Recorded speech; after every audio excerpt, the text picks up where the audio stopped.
Vamos lá, pessoal. Vou iniciar a nossa aula, certo? Para que a gente possa dar continuidade à nossa disciplina. Eu estava percebendo nas aulas que eu mandei para vocês,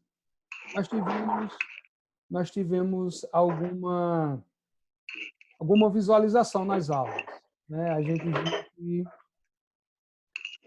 que tiveram 23 visualizações na aula, mas eu acho muito pouco. E como vocês estavam, né, na última conversa que nós tivemos lá no grupo, algumas pessoas estavam com dificuldade, né, de assistir a aula sem ter a presença do professor, eu decidi, né, aqui a gente refazer a aula de teoria das relações humanas, como nós também vamos refazer a aula de, de, de teoria humanística, né, as duas perspectivas humanísticas, né, para que a gente possa encerrar a nossa perspectiva humanística. Então, hoje eu vou fazer a perspectiva humanística da Escola das Relações Humanas. Vou fazer ela bem sucinta, já que boa parte de vocês já assistiu a aula lá, certo? Então, fica aqui mais para tirar dúvidas. Se vocês tiverem alguma dúvida, vocês podem perguntar. Combinado? Então, vamos iniciar a aula. Eu não estou vendo o chat, certo? Então, quem quiser falar alguma coisa, fazer alguma observação, por favor, chama aí, levanta a mão e dá o ok aí para que a gente possa atender vocês. Combinado? Vamos lá. Pessoal, a teoria das relações humanas... Deixa eu botar aqui para passar. Aliás, desculpa, a teoria das relações humanas não. A abordagem humanística, ela nasce por volta de 1930, com o movimento de oposição à teoria clássica, que era vista principalmente pelos trabalhadores e sindicalistas na época como exploradores desumana. Certo, pessoal? Essa perspectiva, ela traz consigo uma verdadeira revolução para a administração. Primeiro, a ênfase passa da tarefa ou estrutura para foco total nas pessoas. Certo? A máquina, a sistemática de trabalho e a organização formal, ela dá lugar aos aspectos comportamentais, sociais e psicológicos das pessoas no seu ambiente de trabalho. Por isso que ela foi revolucionária. Até então, pensávamos apenas em fazer mais rápido e também organizar a empresa numa estrutura de forma que ela fique perfeita. Com a abordagem humanística, isso acaba não, é acrescentado, né, a ênfase nas pessoas. A partir de agora, a gente vai começar a observar as pessoas dentro da organização, como uma das ênfases, mais uma da ênfase dentro da estrutura organizacional. Tivemos, né, alguns estudiosos, né, como Mary Parker Follett é uma das pensadoras mais fortes da abordagem humanística. Nós temos Robert Owen, Oliver Sheldon, Chester Eve Barnard. Barnard, ele é um grande pensador da abordagem humanística. E eles são os precursores da teoria das relações humanas com suas importantes experiências, que serviram como uma preparação para a implantação dos ideais da escola humanística e das relações humanas. Pessoal, fatores como enfraquecimento, certo?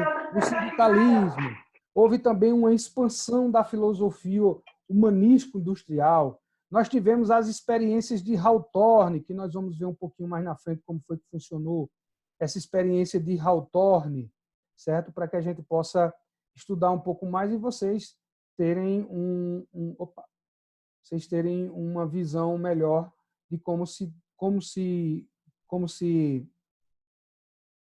comportou, né, a teoria, a escola humanística. E aí nós temos algumas teorias que nós chamamos de teoria de transição. Porque essas teorias de transição, as teorias elas não aparecem do nada, né? Vocês lembram que na teoria clássica ou na científica da administração, ela surgiu como uma observação, né? Taylor parou para observar o que os funcionários estavam fazendo. E, a partir daí, ele começou a anotar, a registrar. Por isso que é teoria científica. Já a teoria clássica, ela passa a ser o quê? Ela foi um pensamento de Fayol onde há a estrutura perfeita para que uma empresa possa funcionar. Então, partiu de uma observação também. Já para a teoria, a abordagem humanística, tivemos algumas teorias de transição. Aí estão as principais teorias de transição, onde a gente pode ver Mutzenberg, que ele foi introdutor da psicologia aplicada nas organizações e do uso de testes de seleção pessoal. Eu acho que vocês vão ter psicologia. Eu acho que no próximo período vocês têm a disciplina de psicologia aplicada à administração, justamente para que vocês possam estudar um pouco mais sobre a introdução da psicologia na administração. Nós temos Ordway Teed, ele foi o pioneiro em tratar de liderança democrática na administração. Aqui no final da aula de hoje nós vamos falar um pouquinho sobre liderança. Nós temos Follett, né, que eu falei que Follett foi uma das principais pensadoras dessa teoria, e ela introduziu a lei da situação, que situação concreta que deve determinar o que é certo e o que é errado. Toda decisão é um momento de um processo e se torna importante conhecer o contexto desse processo. Então, Follett foi uma das principais pensadoras aí dessas teorias de transição. E temos também o nosso querido amigo Barnard. Barnard, ele introduziu a teoria da cooperação nas organizações, como pessoas têm limitações biológicas, físicas, né, e psicológicas, elas precisam superá-las por meio de trabalho conjunto, né? Então, essas foram as principais transições. E aí vem o grande pensador da teoria humanística, que é Elton Mayo. Elton Mayo, pessoal, ele foi o responsável pela coordenação e realização do que nós chamamos de experiência de Hawthorne, né? Que a gente vai detalhar a seguir, e desencadeou essa teoria, desencadeou uma série de descobertas sobre o comportamento humano. E ele realizou 4 importantes observações entre 1923 e 1944, certo? E aí, a experiência de Hawthorne, como vocês podem ver aí, ela foi dividida em 4 fases, certo? Hawthorne, pessoal, por que recebeu esse nome de Hawthorne? Porque esses experimentos eles foram realizados numa fábrica de equipamentos e componentes telefônicos, que era a Western Electric Corporation. E o local da experiência era um bairro chamado Hawthorne, na cidade de Chicago, nos Estados Unidos.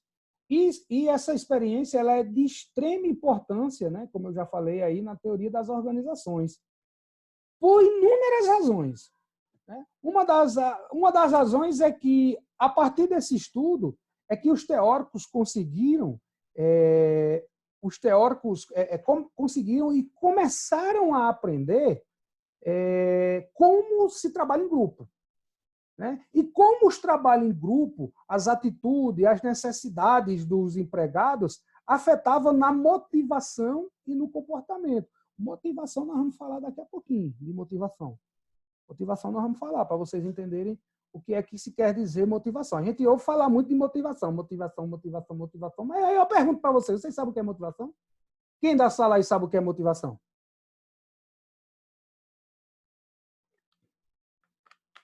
Alô? O que é motivação? Oi. Eu acho que é alguma coisa assim para aumentar a produtividade, alguma coisa de incentivo, que incentive o grupo, alguma coisa nesse sentido, né? Por aí? Também, Jonathan. Mas a gente vai ver que motivação é mais do que isso. É mais do que isso. E quando a gente fala geralmente de motivação, é como você falou aí, ó, é um incentivo para que a gente aumente a produção, certo? Geralmente a gente pensa em algo externo, mas vocês daqui a pouco vão perceber que ele é muito mais interno, muito mais comportamental do que externo, certo? Então, a experiência de Hawthorne, ela nos ajuda a isso, a perceber, né, que o homem começa a trabalhar em grupo e que as atitudes e as necessidades do empregado motivam no seu desempenho dentro dela, certo? A primeira fase da experiência de Hawthorne foi um estudo sobre iluminação. Iluminação. Foi formado 2 grupos de operários e eles faziam as tarefas, pessoal, similares, tarefas iguais, em 2 grupos, tarefas iguais e condições idênticas. E um desses grupos, que era o grupo chamado de observação, trabalhava sob intensidade de luz variável. Ela ficava variando. Uma hora tinha luz, bastante luz, outra hora tinha pouca luz, outra hora tinha meia luz, outra hora ficava mudando. Enquanto o outro grupo, que era chamado de grupo de controle, ele tinha intensidade constante, quer dizer, a mesma iluminação do início do período de trabalho, ela ia até o final do período de trabalho, certo? E o intuito dessa primeira fase era saber se o efeito da iluminação, se ela tinha relação com a produtividade dos operários. Quem trabalha com mais luz tem uma produtividade melhor de quem trabalha com menos luz? Essa foi a primeira pergunta, a primeira coisa que Elton Maio começou a observar nessa primeira fase. E os observadores, pessoal, eles não encontraram correlação direta entre as variáveis, mas eles verificaram uma coisa, né? Eles verificaram que a existência de uma variável complicada de se isolar, que era denominada de fator psicológico. Veja bem, os operários, eles reagiam à experiência de acordo com seus conceitos pessoais. Quer dizer, eles viam na obrigação de produzir mais quando a intensidade de luz era melhor. Quando aumentava a intensidade de luz, eles se sentiam obrigados a produzir mais. Por quê? O psicológico dessas pessoas diziam, poxa, se eu tenho uma melhor condição de trabalho, é natural que eu produza mais. Então, começou-se a pensar, peraí, o psicológico das pessoas também é importante, certo? Então, começou a comprovação de que a predominância do fator psicológico sobre o fator fisiológico. Quer dizer, a eficiência dos operários ela é afetada por condições psicológicas. É por isso que vocês vão estudar psicologia aplicada à administração no curso. Se não me falha a memória, ou é no segundo ou é no terceiro período. E vocês vão estudar psicologia. Por quê? A eficiência dos operários ela é afetada, sim, por condições psicológicas. A gente pode até tirar, por exemplo, o que está acontecendo hoje. Existem pessoas, né, que estão afetadas psicologicamente e, por conta desse fator, né, fisiológico, elas não conseguem aprender em aula online, porque ela acha que o fator psicológico dela diz que ela aprende melhor presencial do que online. Isso é algo que deve ser estudado, isso é algo que deve ser trabalhado em cada um, para que cada um possa encontrar a melhor maneira de se adequar ao momento que nós estamos vivendo. Isso é fator psicológico, que foi visto na primeira fase. Só que, lógico, aqui na primeira fase era em relação ao trabalho. Nós estamos falando aqui em relação aos estudos. Então, pessoal, depois dessa primeira fase, os pesquisadores, né, eles eliminaram esta fase da experiência porque acreditavam que os estudos poderiam ser atrapalhados. Por quê? A iluminação pouco importa, mas o que importa é o psicológico. Então, peraí, então não é a iluminação que está fazendo a diferença. O que está fazendo a diferença é o fator psicológico. Então, vamos passar por uma segunda fase. Qual foi a segunda fase? Foi o estudo da sala de teste. Esse estudo da segunda fase foi em 1927. E aí ele fez o seguinte: foi criado um grupo de observação, que era chamado de grupo experimental, que eram 5 moças. Essas 5 moças começavam a montar os relés. Relés são uma peça que é utilizada lá na telefonia. Eram 5 moças. Enquanto uma sexta pessoa, ela fornecia as peças para abastecer o trabalho. 5 trabalhavam montando e uma entregava as peças para que seja feita a montagem. E o equipamento de trabalho era idêntico ao utilizado no departamento, apenas incluindo, pessoal, um plano inclinado com um contador de peças que marcava a produção em fita perfurada. Quer dizer, um plano inclinado, e as peças iam passando e toda peça ela ia marcando lá, né, uma fita perfurada, a produção de todo mundo. E essa produção, né, de comparação entre o grupo experimental, que era sujeito à mudança nas condições de trabalho, e o grupo de controle, que era o trabalho em condições constantes, né, que era tal qual a primeira experiência, eram 2 grupos, né?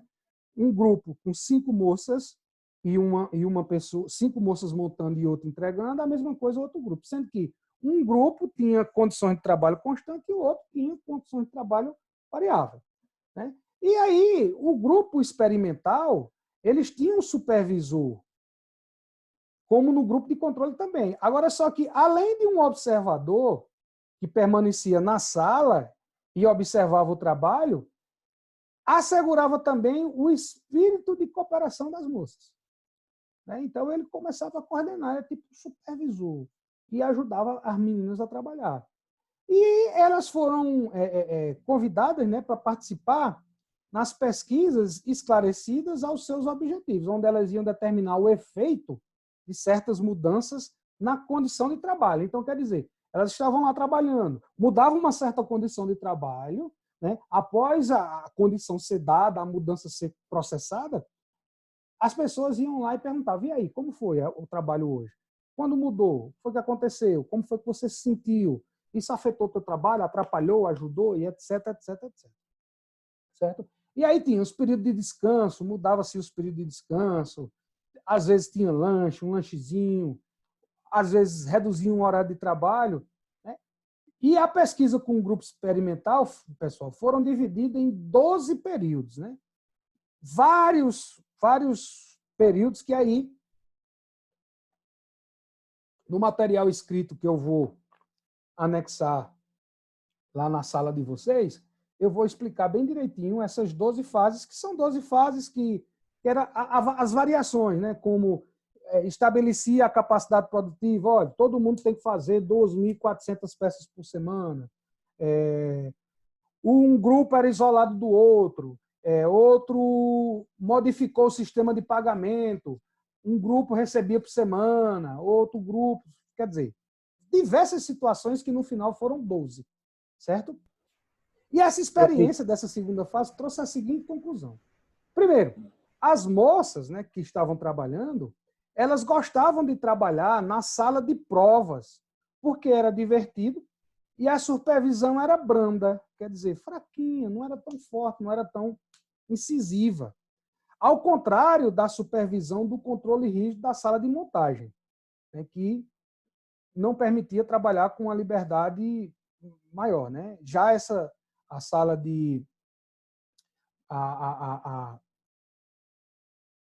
sala de provas, ela era bem mais branda, né? Outra conclusão é que havia um ambiente sem pressões onde as pessoas conversavam e era permitido conversar. E aumentava a satisfação do trabalho. Enquanto na outra sala não se permitia conversar, todo mundo tinha que só trabalhar. Então, as pessoas não ficavam tão satisfeitas. Naquelas podiam conversar, elas ficavam satisfeitas. Outra coisa também, não havia temor ao supervisor, porque esse supervisor, ele orientava o trabalho. Então, ele não era um carrasco, tal qual, acho que vocês lembram do filme que a gente assistiu lá, tempos modernos, vocês assistiram lá no primeiro período. Tempos modernos, o supervisor era um carrasco, onde ele ficava no pé do pessoal, para que o pessoal pudesse trabalhar o mais rápido possível, não dava descanso para nada. Já aí ele não, ele era brando, ele estava mais para orientar de como se fazer o trabalho. Outra coisa também o grupo ele desenvolveu objetivos comuns, né, como aumentar o ritmo de produção, embora fosse dito para trabalhar normalmente. Mas eles próprios se automotivavam e diziam, não, hoje vamos fazer mais rápido, vamos fazer mais peças, mesmo sem ninguém pedir. Né? E assim foi. Então, essas foram as conclusões da segunda fase. Na terceira fase, pessoal, o pessoal estava preocupado com a diferença de atitude entre as moças do grupo experimental e do grupo de controle, e os pesquisadores afastaram do objetivo inicial de verificar condições físicas do trabalho e começaram a se fixar no estudo das relações humanas do trabalho. Então, iniciou-se um programa de entrevista. A terceira fase foi um programa de entrevistas com as pessoas que estavam trabalhando, para que eles pudessem conhecer as atitudes e os sentimentos, como também ouvir as opiniões quanto ao trabalho e o tratamento que eles recebiam. Então, foi para ouvir a opinião dessas pessoas. Essa foi a terceira fase, certo? E aí,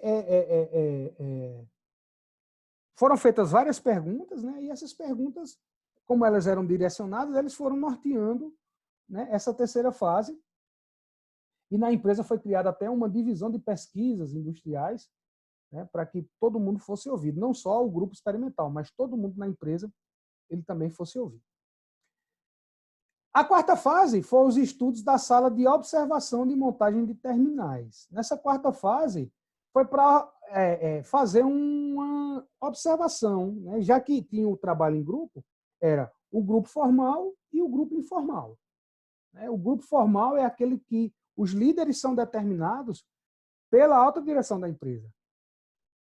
Já o grupo informal, ele é decidido, as lideranças são decididas pelo próprio grupo. Pelo próprio grupo. Né? E foi escolhido um grupo experimental, né, para trabalhar em uma sala especial, né, com condições de trabalhos idênticas às do departamento. Certo? E aí o observador notou que os operários dentro da sala ele usava uma porção de artimanhas, a malacagem, né? Logo que os operários montavam o que julgavam ser a produção normal, onde eles reduziam seu ritmo de trabalho. Quer dizer, eles começavam em grupo, informalmente, decidir qual seria o ritmo de trabalho, certo? E esses operários eles passaram a apresentar certa uniformidade de sentimentos, como também solidariedade grupal. Se alguém chegava triste, todo mundo ficava triste. Se alguém chegava alegre, todo mundo chegava alegre. É a solidariedade grupal. Certo? E o grupo ele desenvolveu métodos, né, para assegurar as atitudes, pressionando os mais rápidos para estabilizar a produção por meio de punição simbólica. Todo mundo tinha que trabalhar no mesmo ritmo. Quem trabalhasse mais, eles puniam. Puniam como? Uma punição informal dentro do grupo. Para que eles pudessem se solidarizar com quem trabalhava mais lento. Então, essa foi a grande sacada dessa quarta fase. E quais foram, né, aí no caso, as contribuições, né, as conclusões e contribuições da experiência de Hawthorne? Né? A primeira que a gente pode falar é produtividade e a integração social. A produtividade e a integração social, ela está diretamente ligada a essa experiência, como também o comportamento social dos empregados, né? Como também as recompensas. Fez um bom trabalho? Fez. Nós vamos recompensar como? Né? E também as sanções sociais, né? Porque, como eu falei para vocês na quarta fase, se você trabalha mais rápido que uma pessoa, né? O próprio grupo começava a pressionar para quem trabalhasse mais rápido trabalhasse igual a quem trabalhava mais devagar, ou vice-versa, né? Quem trabalhava mais devagar sempre trabalhar mais rápido. Né? Como também, pessoal, teve a questão dos grupos informais, as relações humanas. Outra coisa também que teve foi a importância do conteúdo do cargo. conteúdo do cargo. O cargo ele não é simplesmente um cargo lá em cima, mas ele precisa do conteúdo do cargo. Enfim, as conclusões e contribuições são essas aí que vocês estão vendo. Primeiro, nível de produção, né, resultante da integração social, certo? O nível de produção, pessoal, ele não é determinado pela capacidade física ou fisiológica, mas por normas sociais e expectativas grupais. Já o comportamento social dos empregados, pessoal, os trabalhadores eles não agem ou reagem isoladamente como indivíduos, mas como membro de grupo. Então, antes de tomar uma decisão individual, o normal é que a gente consiga consultar o grupo. Né? Esses dias mesmo, a gente pode até tirar como exemplo nossa própria sala de aula. Né? Eu tenho certeza que para a gente retomar o nosso trabalho, vocês lá no grupo de vocês devem ter discutido muito antes de tomar uma decisão individual. Continuar ou não o curso. Então, isso faz parte, né, das relações humanas, da abordagem humanística. Recompensas e sanções sociais, né? E aí, para a motivação econômica, ela é secundária na determinação do rendimento do trabalhador, certo, pessoal? As pessoas, na verdade, elas são motivadas pela necessidade de reconhecimento, certo? Elas são pela necessidade de reconhecimento, e a gente vai ver um pouquinho mais na frente, certo? Que essa necessidade de reconhecimento, eu acho que eu já até falei na sala de aula, que às vezes a gente faz um trabalho e, na verdade, a gente não queria dinheiro. Além do dinheiro, claro, a gente queria também um muito obrigado, um parabéns, você fez um belo trabalho. E isso é visto aí nas recompensações e nas sanções sociais. Grupos informais, enquanto os teóricos clássicos, né, que eram Taylor, Fayol e etc., eles se preocupavam mais com os aspectos formais, com autoridade, responsabilidade, aquele negócio de manda quem pode, obedece quem tem juízo. Os humanistas não, eles se focaram mais no aspecto informal da organização como grupo informal, como comportamento social, as crenças de cada um, as atitudes de cada um, a expectativa, o que é que vocês esperam. Pois, na primeira aula eu sempre pergunto, né, qual a sua expectativa de estar aqui? Porque a gente quer ouvir, a gente precisa saber o que as pessoas estão pensando. Relações humanas, que são as ações e atitudes desenvolvidas a partir de contato entre as pessoas e o grupo, as pessoas precisam interagir, e é nesse interagir que aparecem aí o que eu falo dos grupos informais. Os grupos informais vão se formando, tem gente que vai gostar de gente, tem gente que não vai gostar.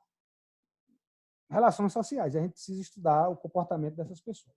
E aí, importância do conteúdo no cargo, que a especialização, por especializar, ela não é a maneira mais eficiente do trabalho. Né? Trabalhos simples, mas que eles sejam repetitivos, eles tornam-se monótonos, certo? Monótonos e afeta negativamente a atitude dos colaboradores, do trabalhador, na época. Né? E assim ele reduz a satisfação. As pessoas, quando começam a fazer, repetir, é o que a gente chama de rotina. Né? A rotina faz com que as coisas fiquem repetitivas e que no início é espetacular e depois vai ficando chato. Né? Quando a gente começa um emprego novo, Maria, é a coisa mais arretada do mundo. Com o passar do tempo, a gente vai ficando saturado porque é sempre a mesma coisa todo dia.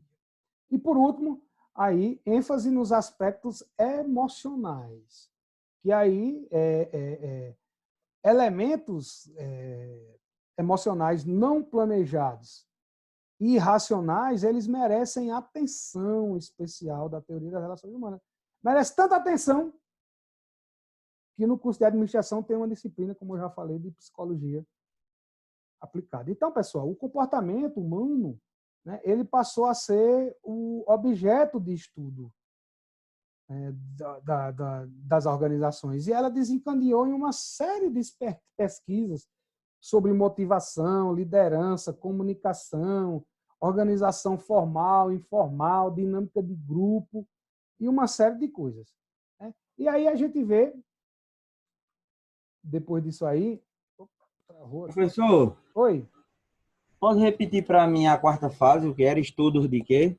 A quarta fase da teoria, É, as meninas lá, elas foi feito mas o o seguinte: nome que o senhor falou, estudos de... Aí falou. da sala de observação e de montagem de terminais, certo? E começou-se a estudar, né, a relação entre a organização informal e a organização formal. E o objetivo disso aí foi para observar que o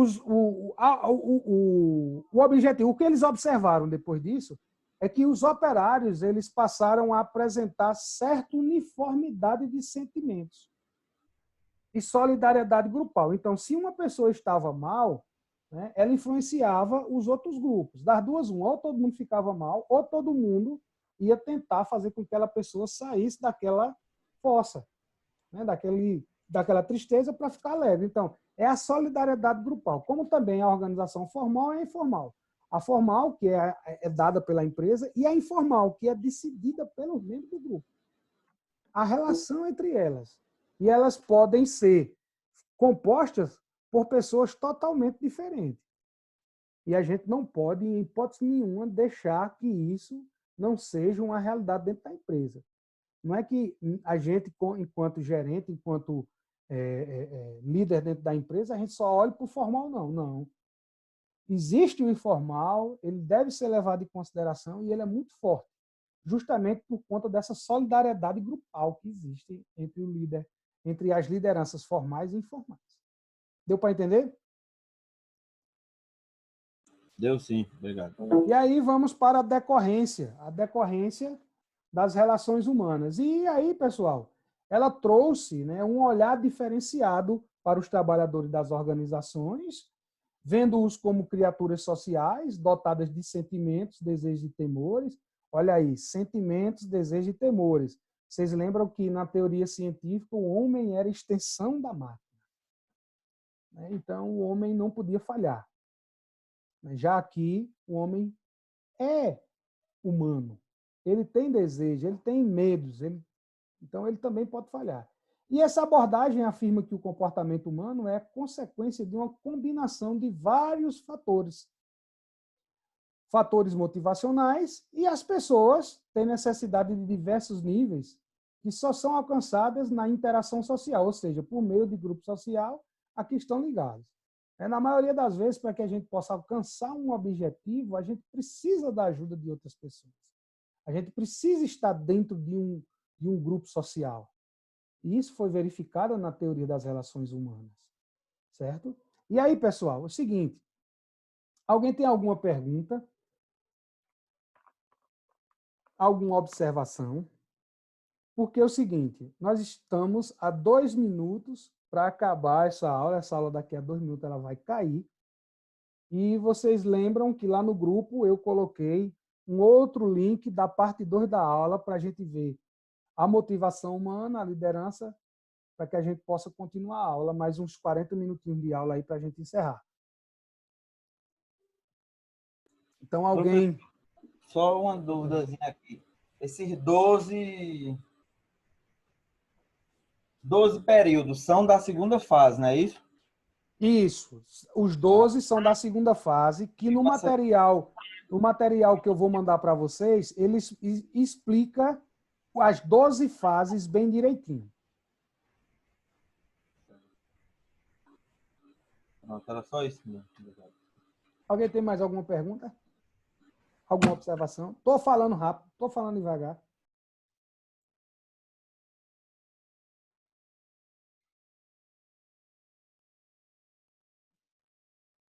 Quem cala, consente. Ou então está todo mundo entrou na aula para marcar a presença, desligaram suas câmeras e não estão prestando atenção.